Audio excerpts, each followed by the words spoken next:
Hey you people, I'm Kapil Shigiri. So you can also call me a doctor because I just completed my internship and that can be considered as a junior doctor. And this video will not be like other videos that I have actually posted on my YouTube channel, because today we'll be discussing one of the comorbidities that has been affecting a lot of women in general. So let's discuss the disease is hypothyroidism. So hypothyroidism has become a comorbidity like that of diabetes or that of hypertension. So it's very much crucial for each and every one of us to understand what exactly is hypothyroidism and what are the diets that has to be followed and what is the diet that you're not supposed to eat. Rather than taking medications, diet is very much important because the end product, the good part of all the sapta dhatus will be ojas. Ojas is nothing but our immunity in the body, and if the immunity is very much good, so definitely everything will come in like equilibrium state. So basically what happens in your body is there is a gland right here, thyroid gland, and it secretes TSH and T4 and T3. In case of hypothyroidism, there will be increased levels of TSH in your blood report and decreased levels of T4. So it happens only when there are certain causes. The causes usually vary from person to person. There are certain symptoms, like you can observe the symptoms on your body if you are not clinically diagnosed, if at all if you have any kind of prolonged. There are certain symptoms, like you can observe the symptoms on your body if you are not clinically diagnosed, if at all if you have any kind of prolonged fatigueness, if you have tiredness, if there is pain in your shoulder or in your joints or in your body ache a lot, like other than that, if you have any kind of swelling in your face and swelling around your joint systems, and along with that, if you have diminished agni or if you have low appetite rate, and along with that, if at all if you are observing any kind of weight increase, and if you have a lot of sensation of coldness to the skin, like you feel cold all the time, along with that there will be dry in the skin. So, and if you are observing any kind of thinning of your hair or graying of your hair or falling of your hair, so these will lead to, these are the some of the symptoms of hypothyroidism. And along with that, mainly in women, you can also get to see irregular menses or delay in menses, or the menstrual flow will be a lot. Along with that, some of the psychological symptoms also include depression, and along with that, the person might feel like their memory is getting lost. To start with, the food that you can actually consume and you can add to your diet includes, first basically let's start with vegetables.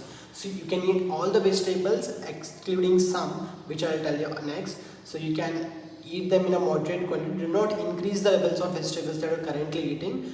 If at all if you feel the vegetables that you're consuming is very less, take them to a moderate level and eat them. If you boil them and eat, it is very good. And to talk about fruits, you can add orange, tomato, banana and strawberries. Like berries are different varieties, so if you're not someone who actually can afford berries, you can avoid them. Other than that, you can add banana, orange and tomato in your food diet. So that will be very helpful in increasing, in stimulating the TSH and T4 hormones. And if you're someone who can actually afford to go gluten free, that is very important in order to regulate the hormone system in your body. So you can add flax seeds, kai seeds and rice to your diet. So in that way you'll actually regulate the stimulations of hormones in your body. There are certain things you're supposed to avoid. Basically, in case of vegetables, you're supposed to avoid cauliflower, spinach, and other than that, sweet potato if you consider it as a vegetable, and then there is cabbage and broccoli. These are the four to five things that you're supposed to avoid in case of vegetables. And if you're someone who actually consumes a lot of strawberries, you're supposed to avoid that also. Along with strawberries, avoid sweet potato, which is actually a fruit. And other than that, you can also avoid this peaches. Avoid these three fruits, and that will actually help in regulating your hormone levels. A lot of bachelors who stay out of the family actually use a lot of processed, canned and preserved foods. That is not actually good for your health. While you have thyroidism, it might increase the risk. So it's better to avoid all those things. And those people who actually use soya beans and soya chunks or soya milk, it's not good for your health. While you have the hypothyroidism, so it's better to avoid those things. So if you can afford to get apple cider vinegar, which is actually available in the market right now, so it's better to get that because it actually stimulates the agni. It acts as a deepana and also some kind of pachana. So it's better to use that, and along with that you're supposed to take warm water and 1 teaspoon of honey in the morning in empty stomach. So it actually helps in metabolism and then digestion of the food whatever you consume throughout the day. A symptom which is weight gain in case of hypothyroidism. Apple cider vinegar is known to reduce weight. Not just that, it can also maintain the acidity of your stomach. It regulates blood sugar levels. It actually maintains the hypertension and hypotension also. So it's better to take that as a solution. In order to gross all these things, you can actually avoid a lot of carbohydrates in your diet, increase the amount of protein in your diet.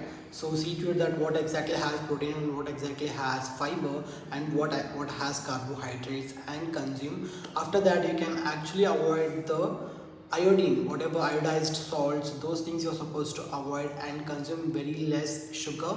So consume less of salt. Instead of the normal salt, you can actually use saindava, which is rock salt. That's a very good addition to your diet. It also helps in increasing your agni, which is agni deepaka. So it's better to use those. Also, in addition of all this diet, you need to consume vitamin B, specifically vitamin B12, which is very much essential in order to regulate the thyroid hormone. So in order to regulate those things, please kindly eat all these things and regulate your hormone system. And along with all this diet, you're supposed to exercise on daily basis, and if not exercise, at least go for a walk every now and then. Don't sit idly at your home. Along with that, physical activity is very much essential for each and every one of us, and pranayama, yoga are also essential in order to. I'll also be mentioning the yogas that you're supposed to do in order to regulate your hormone system. So do that, and if you have any kind of queries, please let me know in my comments, or you can also connect through me to my Telegram or Instagram accounts, which have been already mentioned in the description. So if you have any kind of doubts, please reach out and don't hesitate to ask for help. That is very much essential. And thank you so much for watching till the end. So have a great day, and if you haven't subscribed, please do subscribe.